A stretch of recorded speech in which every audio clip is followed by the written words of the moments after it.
තමන්ගේ දරුවා අවුරුදු 23ක් විතර වෙනකන් ගඟ කැලක වැටිලා මැරෙන්න දෙන්නේ නැතුව අතක් පයක් කැඩෙන්න දෙන්නේ නැතුව ඇක්සිඩන්ට් එකක් වෙන්න දෙන්නේ නැතුව තුවාලයක් කරගන්න දෙන්නේ නැතුව අම්මලා තාත්තලා දුකෙන් හදන්නේ කොහොම හරි මේ දරුවා හෙට දවසේ ලක්ෂපාන විදුලි බලාගාරයේ විදුලි ඉංජිනේරුවෙක් විදියට එළියට එනවා දකින්න ආසාවෙන් කියලා අම්මලා කියනවා. එහෙම හදන ළමයාට තමයි ඔය ගියාට පස්සේ ඔය විශ්වවිද්‍යාල පද්ධතිය තුල ඉන්න අර පූර්ණ ඇරියස් කාර්යෝ ටික ඇවිල්ලා පහර දෙන්න ගන්න. ප්‍රශ්න කරන්න ගන්න. ඕවට ඉතින් අර මෙහි ඉන්න එළියේ ඉන්න කට්ටිය කියන අපේ කාලෙත් ඕවා තිබ්බා සුළු සුළුවට තිබ්බේ මේකයි කියලා. සුළු සුළුවට නෙමෙයි මේ විශ්වවිද්‍යාලේ පාලන අධිකාරියයි ඔක්කොම කිසිම වැඩක් ඇති කණ්ඩායමක් නෙමෙයි. කෙලින්ම කියනවා නම් මේගොල්ලෝ කවදද මේ ශිෂ්‍යයන්ට විරුද්ධව විනය ක්‍රියාමාර්ග ගත්තේ. ප්‍රවෘත්තියක් අපි පළ කරා අවුරුද්දකට ඉස්සෙල්ලා එවැනිම සිදුවීමක් මේ ජ්‍යෙෂ්ඨ උත්තමියෝ කියන කට්ටිය පහර දීලා ළමයෙකුට සිදුවෙච්ච අසාධාරණයක් ගැන. ඒකටත් කිව්වා විමර්ශනයක් දානවා කියලා. විමර්ශනේ රෝල් කරලා තියාගෙන ගහගෙන ඉන්නව මිසක් ඒක එළියට එන්නේ නැහැ. පන්ති දහනමක් කරන්නේ නැහැ. වැරදි නම් වැරද්දට දඬුවමක් දෙන්නේ නැහැ. මේගොල්ලෝ ඩිග්‍රී ගන්න ඕන කට්ටියනේ කියලා කියනවා.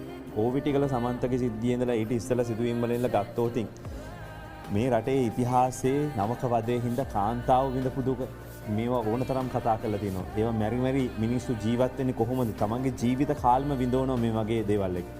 හරි විශ්වවිද්‍යාල ප්‍රජාවක් නම් කියන්න ඕන ඉස්සෙල්ලා මේ උපකුලපතිතුමාගේ ඉඳලා ඔක්කොම කට්ටිය මොනවද මේවට ගත්ත ක්‍රියාමාර්ග කියලා. ඔක්කොම ටික තියාගෙන ශිෂ්‍යයන්ට බය ඉන්නේ.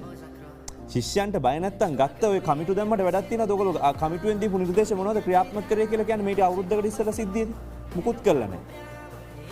කමිටුව ගත්තා. දැම්ම වාර්තාව තියාගෙන ඉන්නවා බලාගෙන ඉන්නවා. ඒගොල්ලොත් එක්ක වැඩි ගැටෙන්න යන්න හොඳ නැහැ අපි ඉන්නවා. අන්නේ වැනි මානසිකත්වයක් තියෙන්නේ ওই ප්‍රජාව ඇතුලේ. හින්දා මේක මේ එහෙමයි මේක සුන්දරයි විශ්වවිද්‍යාල කියන්නේ ඒ වගේ තැන් නෙමෙයි කියාගෙන ඉන්න තියෙනවා.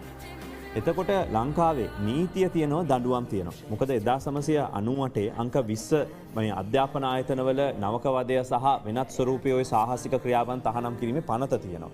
ඒතර නවක වදයට එරෙහිව ලංකාවේ ක්‍රියාත්මක වන ඒ කියන්නේ මූලිකම ප්‍රතිපාදනය ඕක.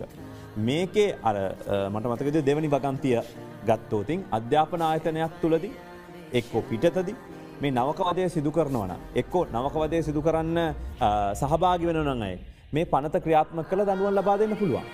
දැන් මේක ඇතුලේ හොඳේ වෙනත් අර එළියේ රෙන්ට් කරලා තියෙන තැන්වල නෙමෙයි මේ සිද්ධිය වෙන්නේ. ඒකයි තියෙන භයානක තත්ත්වය. දැන් මේ අයෙකුට මහේස්ත්‍රාත්වරයා ඉදිරියේ පවත්වන නඩු විභාගයකින් පස්සේ අවුරුදු දෙකකට කාලයක් නොඉක්මන දඬුවමක් දෙන්න පුළුවන්. ඒ වගේම බරපතල වැඩ සහිතව බන්ධනාගාරගත කරන්න පුළුවන්. මේ ශිෂ්‍ය කතා නෑ මේගොල්ලෝ. දැන් ඔතේ 16ට අඩු නෑ මේගොල්ලෝ. නවක වදේට මේ ලක් වෙච්ච තැනැත්තන්ට සිද්ධ වෙච්ච ඒ හානියේ ස්වභාවය සලකලා බලලා වන්දි උනත් ගන්න පුළුවන්.